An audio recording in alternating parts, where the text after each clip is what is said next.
James Webb space telescope एक बार फिर आया चर्चा में और इस बार तो उसने ऐसा कुछ अजीब सा ढूंढ निकाला है जिसने ना सिर्फ कॉस्मोलॉजी को हिला कर रख दिया बल्कि इसने कुछ ऐसा कैप्चर किया जो एकदम भूतिया है।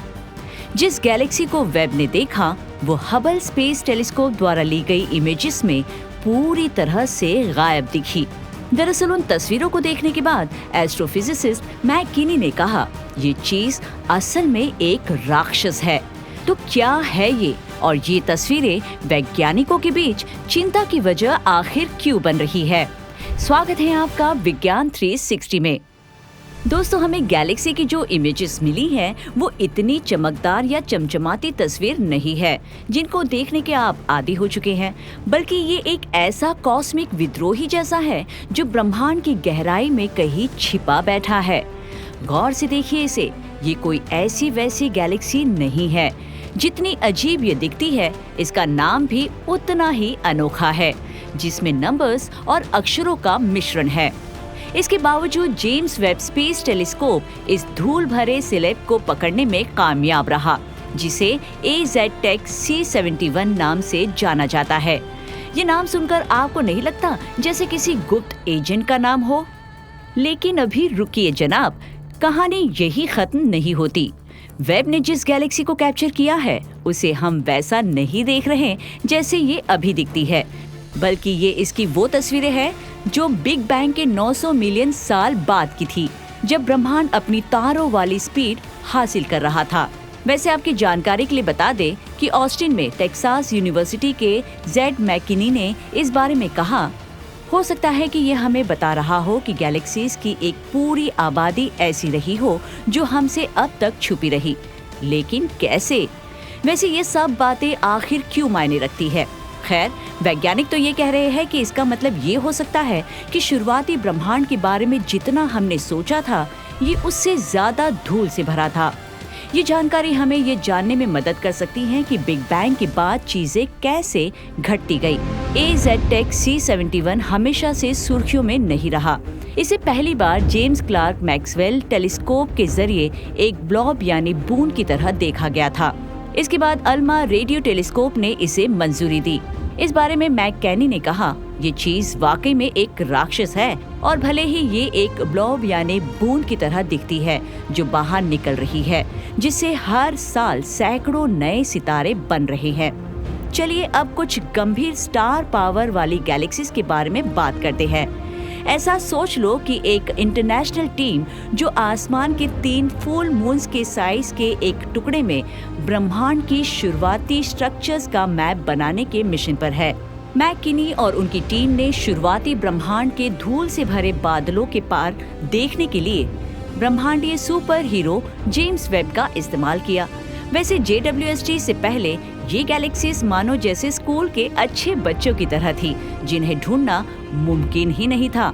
इन गैलेक्सीज की तारों की रोशनी ऑप्टिकल वेवलेंथ्स के साथ मानो जैसे लुका छुपी का खेल खेल रही थी, जो धूल द्वारा एब्जॉर्ब होती है और एक ऐसे सीक्रेट कोड में फिर से उत्सर्जित होती है जिसे सिर्फ JWST ही डिकोड कर सकता है। इसके बाद पता चला कि इनमें से 5 गैलेक्सीज में से एक हबल टेलीस्कोप के लिए अदृश्य यानी इनविजिबल थी। हबल डार्क गैलेक्सीज एक पूरा का पूरा ग्रुप। मैक कैनी ने इस बारे में कहा कि गैलेक्सी के विकास के इतिहास के बारे में हमारी समझ पक्षपातपूर्ण यानी बायस्ड है, और वो इसलिए क्योंकि हम सिर्फ ऐसी गैलेक्सीज को देख रहे हैं जो पूरी तरह से साफ नहीं और जो कम धूल से भरी है। वेब टेलीस्कोप एक टाइम मशीन की तरह अपने वादे को पूरा कर रहा है, जो शानदार तरीके से सेंसिटिव ऑब्जर्वेटरी में पहले देखी गई गैलेक्सीज के मुकाबले ज्यादा दूर की गैलेक्सीज का पता लगाकर उनको कंफर्म कर रहा है। और अब इसने 4 ऐसी गैलेक्सीज को कंफर्म किया है जो बहुत दूरी पर है, जिनमें से एक ने लगभग 13 अरब साल पहले चमककर कॉस्मिक रिमोटनेस का रिकॉर्ड बनाया था। दर्जनों ऐसी गैलेक्सीज को भी स्पॉट किया गया जो बिग बैंग के सिर्फ 550 मिलियन साल बाद या उससे कम वक्त के बाद की थी। इसका मतलब ये है कि उन गैलेक्सी से रोशनी को टेलीस्कोप तक पहुंचने से पहले कम से कम 13.1 अरब साल का सफर करना पड़ा। कुल मिलाकर देखा जाए तो नए ऑब्जर्वेशंस ये सुझाव देते हैं कि हम जैसा सोचते थे उसके मुकाबले गैलेक्सीज बहुत पहले और तेजी से बनी। ऐसे में दुनिया भर के एस्ट्रोनॉमर्स अब थोड़ा घबराए हुए हैं। वो इसलिए क्योंकि इन गैलेक्सीज के वजूद हमारे कॉस्मोलॉजी के साथ खिलवाड़ जो कर रहे हैं। पहले तारे और गैलेक्सीज जैसी सबसे दूर की चीजों के लिए उनकी विजिबल लाइट ब्रह्मांड के लगातार विस्तार से लंबी इंफ्रारेड वेवलेंथ्स में फैल जाती है, जिसे इंसान की आंख या फिर पहले के कुछ टेलीस्कोप से देखना मुश्किल है। लेकिन अब नामुमकिन को मुमकिन बनाने का काम किया है JWST ने। यहाँ तक कि जुलाई 2022 में जारी पहली इमेज में भी एस्ट्रोनॉमर्स ने ऐसी गैलेक्सीज को देखा जिनकी रोशनी 13 अरब साल या उससे बहुत पहले की थी। लेकिन इन दूरियों का सिर्फ अंदाजा ही लगाया गया। दूरियों को सटीक रूप से मापने के लिए एस्ट्रोनॉमर्स को स्पेक्ट्रा की जरूरत पड़ती है, जो ये मेजरमेंट लेता है कि गैलेक्सी कई वेवलेंथ्स में कितनी रोशनी को बाहर निकालती है। ये मेजरमेंट्स काफी धीमे और मुश्किल होते हैं।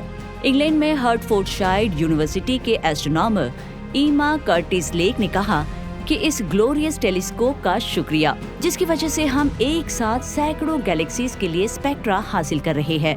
और मजे की बात तो ये है कि उनमें से अब तक देखी गई सबसे शुरुआती गैलेक्सीज में से 4 ऐसी हैं जिनमें से कुछ बिग बैंग के 400 मिलियन साल से भी कम समय बाद अस्तित्व में आई थी। इससे पहले की गैलेक्सी जो दूरी रिकॉर्ड होल्डर भी है, वो बिग बैंग के लगभग 400 मिलियन साल बाद अस्तित्व में आई थी। वेब ने उस गैलेक्सी की दूरी को कंफर्म किया और वो वापस लौटा 3 और गैलेक्सीज के साथ, जिनकी रोशनी बिग बैंग के 325 मिलियन साल बाद आई थी। इतना ही नहीं, ये गैलेक्सी आश्चर्यजनक रूप से प्राचीन है। रासायनिक रूप से कहें तो इनमें हाइड्रोजन और हीलियम से ज्यादा भारी तत्वों की कमी है। इनको अब हम अभी के ब्रह्मांड में नहीं देख सकते, यानी कि ब्रह्मांड के चारों ओर भारी तत्व फैलाने वाले सुपरनोवा विस्फोटों में गैलेक्सीज के बहुत से तारे नहीं मरे। इसका मतलब ये हुआ कि गैलेक्सीज के ओरिजिनल तारे ज्यादा बड़े नहीं थे।